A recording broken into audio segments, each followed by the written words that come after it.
이코노믹 5 복습 시작해 보겠습니다. 여기에서는 한 문제에서 두 문제 정도가 시험에서 나올 것 같고 그렇게 어려운 부분 아니니까 빠르게 진행해 보겠습니다. 일단 이 단원에서는 국가 간 협력에 대해서 설명을 하고 있는데요. 국가가 이제 밀리터리 컨플릭스 중이며, 그러니까 군사적 대립 중인 이웃 국가와 군사적인 대립 중인 상태이면은 커스트 커퍼레이션이 높다고 합니다. 그러니까 협력의 비용이 높다는 거죠. 왜 협력의 비용이 높냐면 당연히 군사적인 마찰 중인 상태니까 군사적 무장도 해야 되고 군비도 충당해야 되니까 코스트가 높겠죠. 그래서 커스트 투 코퍼레이션이 높다고 할 수 있고, 그다음에 인터널 리소스가 이제 적은 나라면은 폴리티컬 코퍼레이션은 필수적이다. 이게 무슨 말이냐면, 쉽게 예시를 들어서 인터널 리소스가 적은 나라라는 게 내부 자원이 적다는 거죠. 내부 자원이 적다는 게 예를 들어서 석유 같은 거나 뭐 리튬 뭐 이런 중요한 자원들 있죠. 그런 자원들이 적은 나라. 그러니까 예시를 들면은 우리나라라고 할 수 있겠죠. 이런 게 적은 나라면은 정치적 협력이 필수다. 왜냐면은 이 리소스가 부족하니까 이거를 충당하기 위해서 정치적인 협력이 필수다. 그래가지고 우리나라가 외교를 하는데 중국이랑 미국 사이에서 줄다리기 하면서 이런 것처럼 인터널 리소스가 적은 나라면은 폴리티컬 코퍼레이션이 필수적이다라는 말은 그렇게 이해하면은 될 것 같습니다. 그 다음에 interest prioritization, 그러니까 이익의 우선순위는 political corporation의 네이처와 딥스를 결정한다고 합니다. 정치적 협력의 네이처랑 딥스를 결정하는데, 이 정치적인 우선순위, 그러니까 예를 들면은 정치적 이제 이득에 한 국가가 이득을 볼 수 있는 게 세 가지가 있습니다. 안보, 경제, 가치, 이렇게 세 개인데, 안보는 뭐 안보적으로 이득이 된다, 안전하다 막 이런 거고, 경제적으로는 뭐 돈을 다른 나라에 비해서 많이 번다 막 이런 게 있겠고, 가치는 민주주의랑 인권 이런 게 있는데, 그래서 이런 세 가지 것들은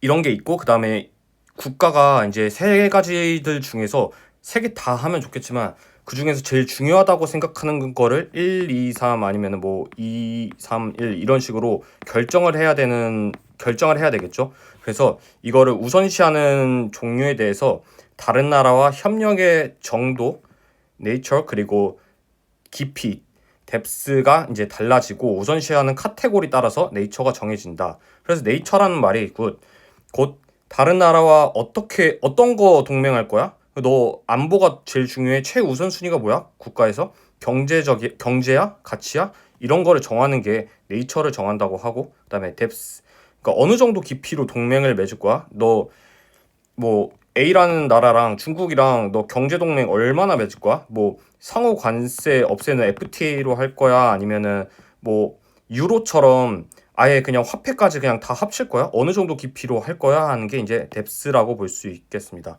그래가지고 정리하자면은 interest prioritization, 그러니까 이익의 우선순위는 이제 각각의 이제 네이처 중에 제일 중요한 1순위를 먼저 정하고, 그 다음에 뎁스를 정해가지고 이제 이루어진다라고 이해하면 될 것 같습니다.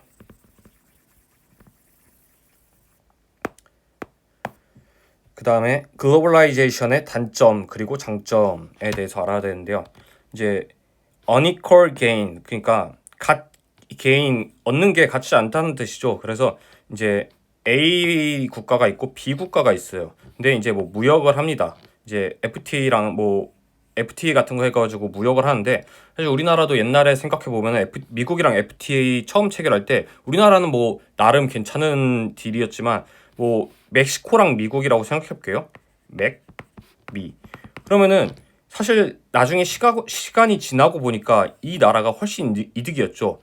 이 나라는 훨씬 손해고. 그래서 이 개인하는 게 같지 않다.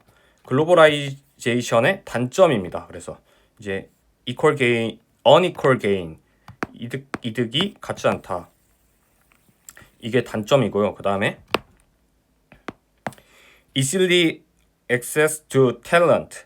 그냥 이게 해석하는 게 조금 뭔가 헷갈리는데 이 탤런트 그러니까 뭐 이제 글로벌 인재를 접근하는데 훨씬 쉬워진다. 이제 글로벌 인재 수급이 쉬워진다. 이거는 장점으로 볼 수 있겠죠.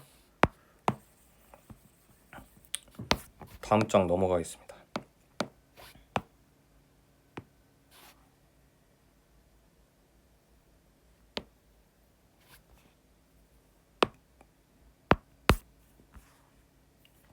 다음 장 보면은 국가의 글로벌 전략이라고 합니다. 국가의 글로벌 전략에는 이제 리쇼어링이라는 게 있어요. 요즘 되게 화두되는 내용 중에 하나인데 리쇼어링이 뭐냐면은 이제 먼 타국 오프쇼어 그러니까 뭐 예를 들어서 이런 겁니다. 미국에서 이제 뭐 옛날에는 미국이 여기 있으면은 먼 중국 인건비 싼 중국에 공장을 막 이렇게 나이키, 애플 뭐 이런 거 다 지어놨죠. 근데 이제 공급망 리스크, 그러니까 먼 나라에서 공급을 하고 하다 보니까 공급망 리스크가 생깁니다. 그래가지고 공급망 리스크를 차단하기 위해서 먼 타국이 아니라 국내나 아니면 가장 가까운 인접국, 뭐 미국이라고 치면은 캐나다 정도가 되겠죠. 이런 데서 생산해가지고 생산하는 거를 리쇼어링 정책이라고 합니다. 이거에 대한 반대 정책으로는 이제 리글로벌제이션, 그러니까 글로벌제이션이라는 게 저의 뭔가 공장을 좀 싼 데다가 뿌리고 약간 이런 거기 때문에 리쇼어링이랑 리글로벌라이제이션이랑은 이제 반대되는 의미라고 볼 수 있습니다. 그 다음에 doubling down on key market 하면은 이게 도박 용어인데 이제 키 마켓 주요 핵심 마켓에 이제 더블 그냥 EX를 때려 버리는 거예요. 그러니까 이 무슨 말이냐면 다른 뭐 시장들이 여러 개 있어. 근데 이거 그냥 포기하고 그냥 갖다 버리고 이 중요 키 마켓에만 이제 투자를 한다는 겁니다. 이런 정책을 doubling down on key market이라고 합니다.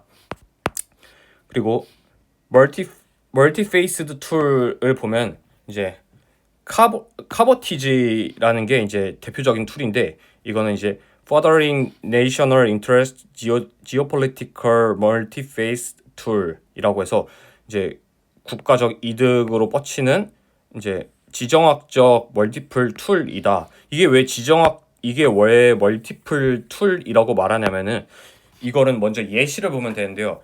예를 들어서 이제 외국 기업이 이제 국내 운송을 금지하는 거 이런 거를 이제 대표적으로 볼 수 있겠는데 예를 들어서 대한항공 우리나라가 이제 서울에서 뉴욕 가는 거는 오케이 허락하는 거죠. 근데 뉴욕에서 LA 국내에서 국내 가는 거는 이거 절대 안 돼 너네 라고 우리 거는 우리가 하겠다라고 하는 건데 이런 것들이 이제 경제적 툴 그러니까 대한항공이 국내에서 국내 하면은 아무래도 미국 회사들의 점유율이 줄기 때문에 경제적 툴뿐만 아니라 이제 안보적 성격도 지닌다고 합니다. 그래가지고 카보티지가 경제적 툴 그리고 안보적 툴 이렇게 두 개를 섞어가지고 멀티페이스드 툴이라고 멀티페이스드 툴의 대표적인 방식 중에 하나라고 기억해두면 될 것 같습니다.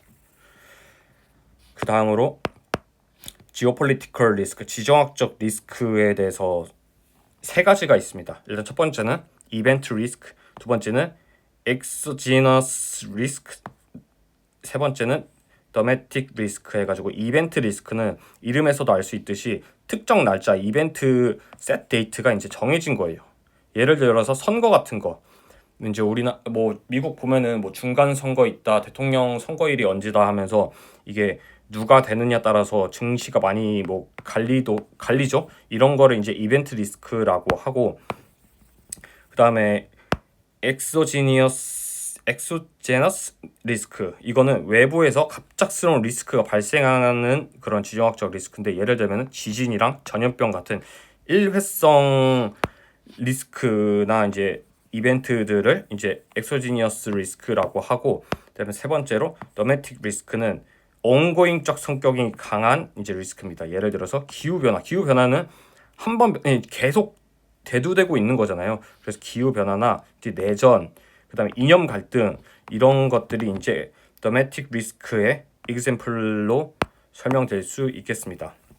그래서 이 세 가지 이거 이름이 딱 주어졌을 때 이거 뭐다라고 알아야 되고, 그 다음으로 중요한 거는 unanticipated risk, 그러니까 예상치 못한 리스크다 하면은 뭐예요? 여기서 이벤트는 그 특정 날짜 있죠, set date. 그다음에 exogenous rate는 exogenous risk는 이거는 갑자기 발생한 거죠. 그래서 unanticipated risk는 이제 두 번째를 뜻하는 거다.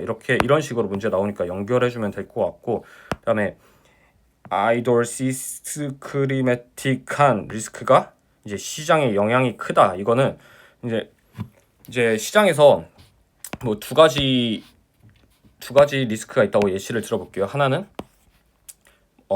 이벤트 리스크, 두 번째는 뭐 지진 뭐 이런 게 있어요.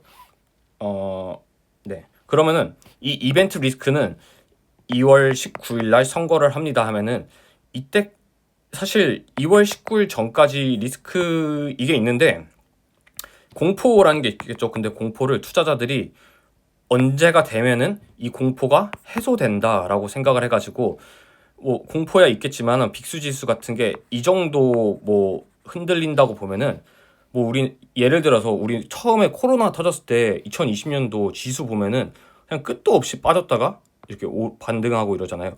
이제 예상치 못한 이 엑소지니어스한 리스크, 이 갑작스러운 아이돌시크리틱한 이 리스크들이 사실상 시장에 영향이 더 크다.